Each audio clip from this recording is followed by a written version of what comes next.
Okay, so good morning. I'll present some work that I did with Alain Serlet, who is here, and Francesco Tutozzi.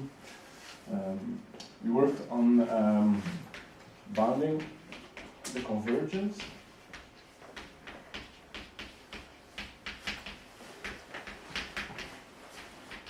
of local probabilistic evolution. So I'll try to interpret that in the most broad sense.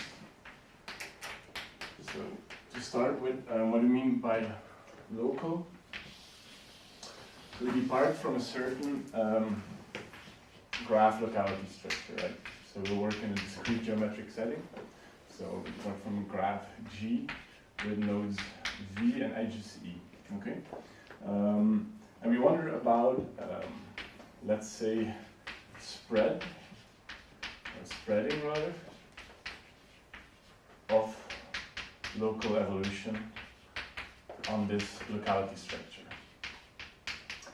So consider some sort of locality structure which looks like this, right? So we're working with graphs, so we put a graph inside, and we get two completely connected clusters, okay? So we call this Kn and Kn. We're connected by a single edge. Now this graph has a very low diameter, so the diameter of this graph is 3, but we feel that any local evolution will get stuck inside the clusters, right? So that's sort of what we want to quantify. We want to find non-trivial bounds on evolution on graphs like that. So as an example of some local evolution, consider a random walk, okay? So look at a random walk on this graph. So local evolution, in general, I'll try to sort of denote it as follows. So x0 is a probability vector over the node set, and it evolves according to some dynamics to, say, xt in t steps. So we're working discrete time. For a random walk, you get the evolution x0 goes to p to the power t xt, where p in this case is a stochastic transition matrix. We demand that this graph, this transition matrix, has the same zeros as the adjacency matrix of this graph. Okay? So in one step, we can only cross edges. We know that its spread is going to be, clearly for it to spread over the entire graph, it's going to take a number of steps equal to the diameter, but we feel it's going to be much worse. And we can quantify this using what's called conductance bounds. So we use a certain property of the graph, which is called the conductance. The conductance measures the bottlenecks in the graph. So it's very clear here we have a bottleneck. And what does the conductance bound do? So we have to quantify this spreading. So we'll use a property called the mixing time. So the mixing time would be the minimum, the lowest time, let's say t prime, such that the state xt, the distance from the state xt from the stationary distribution phi. So we assume that we have a mixing process, and let's say one norm is smaller than or equal to 1/2 for all t larger than or equal to t prime. So we stay close, and for all initial states. Okay. Now we can prove that this tau is lower bounded. This is larger than or equal to d over 8 phi.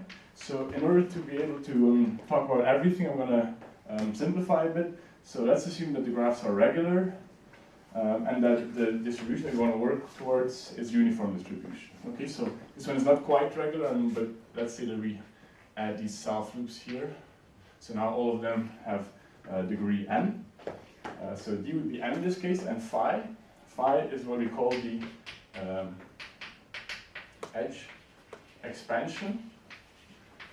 This is sort of a combinatorial parameter, which is defined as a minimum over all sets of size smaller than or equal to v over 2, and v is the total number of elements, which would be 2n in this case. The minimum over all these sets of the property, the number of edges from S to its complement, divided by the size of the set. Okay, so in this case, in this graph, this is very clearly, we could do something like this. So we have S and S complement, and the amount of edges from S to S complement is 1. and the size of S is equal to n. Okay, so we find that for kn, this here would be equal to 1, or at least smaller than or equal to 1 over n.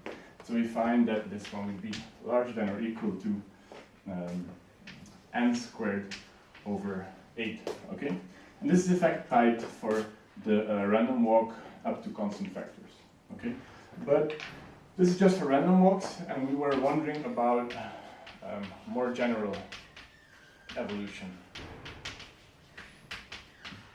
Okay, so more general evolution, we're thinking about non-Markovian evolution, like time inhomogeneous processes, for instance, but also way more ungraspable or like way more, let's say, weird or something, like quantum processes and so on. So it's not at all clear how to use these approaches, these conductance-like approaches, for quantum walks on graphs. And this is just a certain instance of the process that we considered. Okay.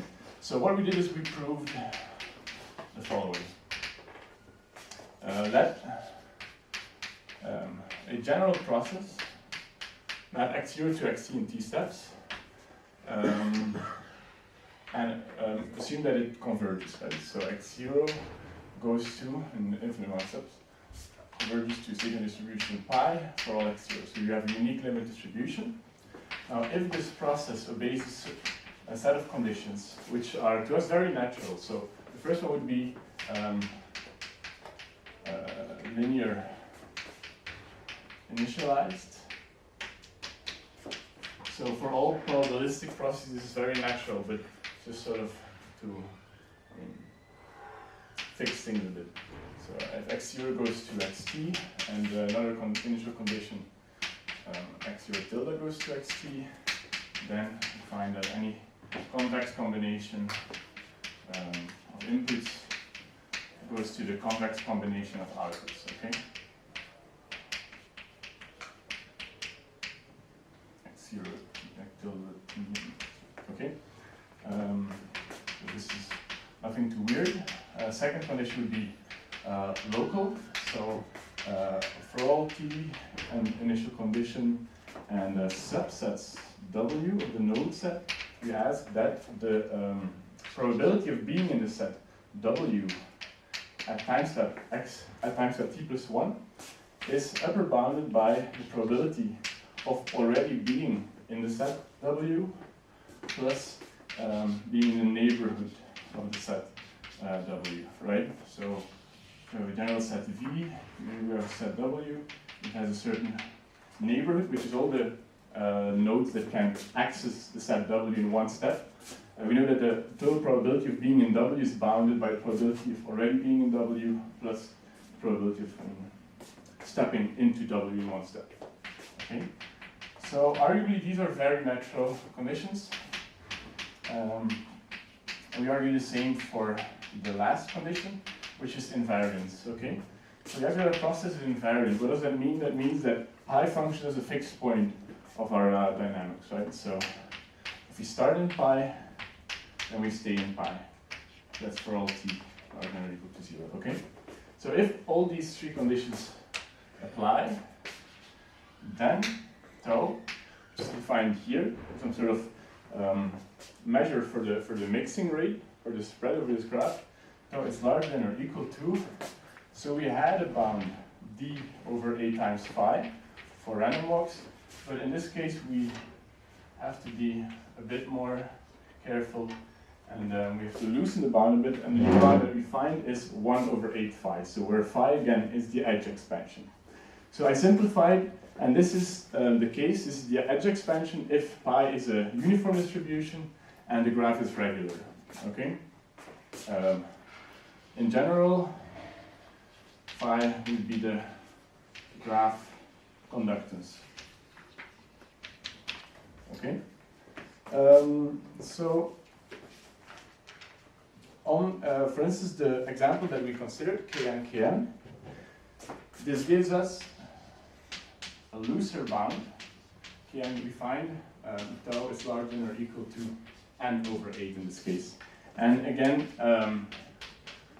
we know that this is tight, in fact. So there's a process that obeys these three conditions, and was proposed by Diaconis, Holmes, and Neal in 2001, which attains this bound on a cycle which you can induce on this graph like that.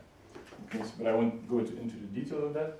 Now I'll just quickly give a bit of a flavor of the proof of this. So as you always try to work with settings like this, where we're working in a very abstract setting. So what do we have to do? We have to try to make things a bit more tangible. So proof flavor, I'll call it.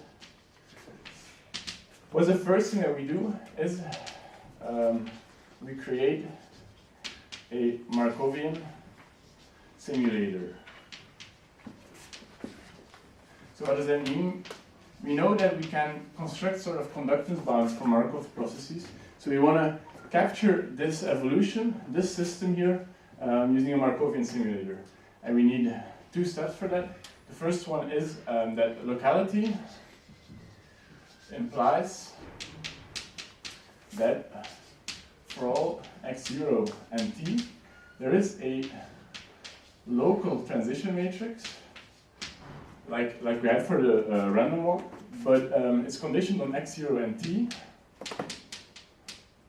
such that x t plus 1 is equal to p x0 t xt.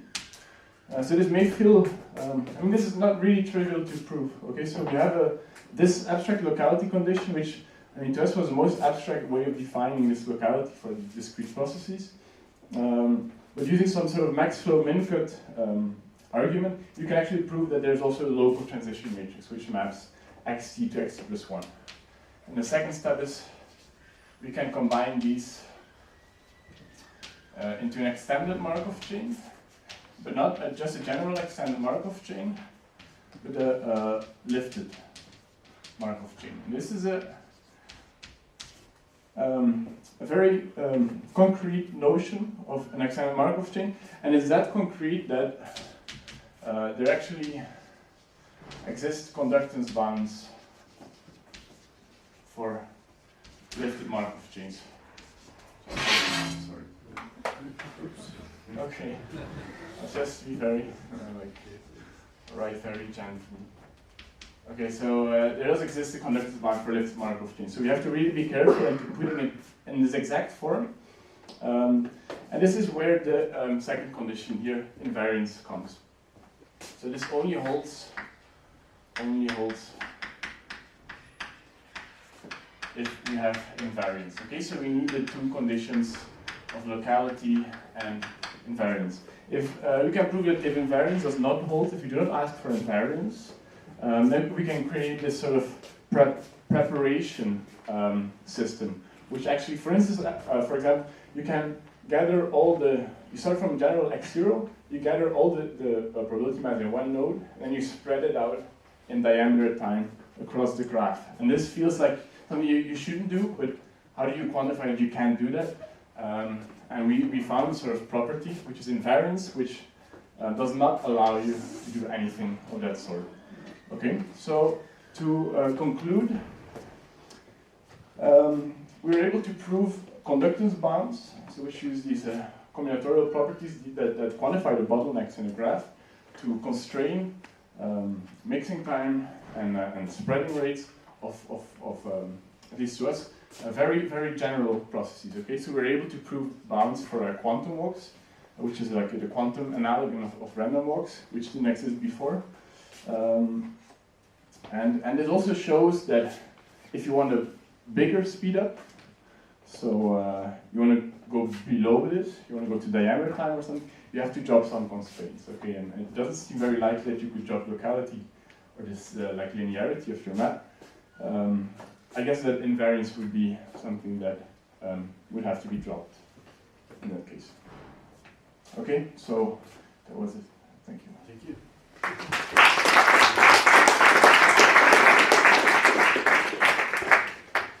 Question? Mark? Just a question, because you define here edge expansion, so Mhm. and in terms of neighborhood here, Yeah. the question of expansion of the neighborhood, that there are some condition or not? So in a sense, the edge expansion, you can see it as the expansion or the neighborhood of a set S. Yeah. Yeah, and so if you have a big set with a small neighborhood, then you'll have a small edge expansion.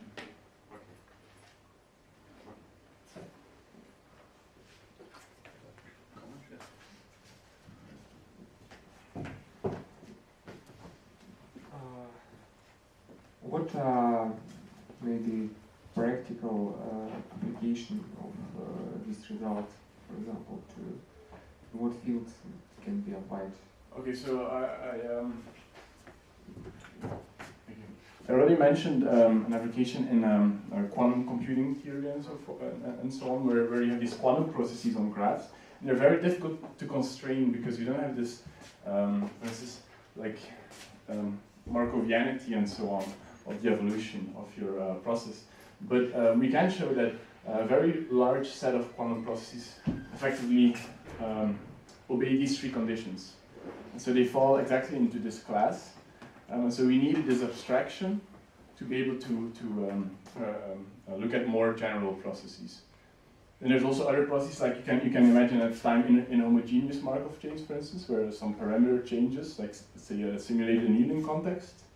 Then you know that if you have this invariance condition, then the speed that you can attain as compared to a random walk is limited.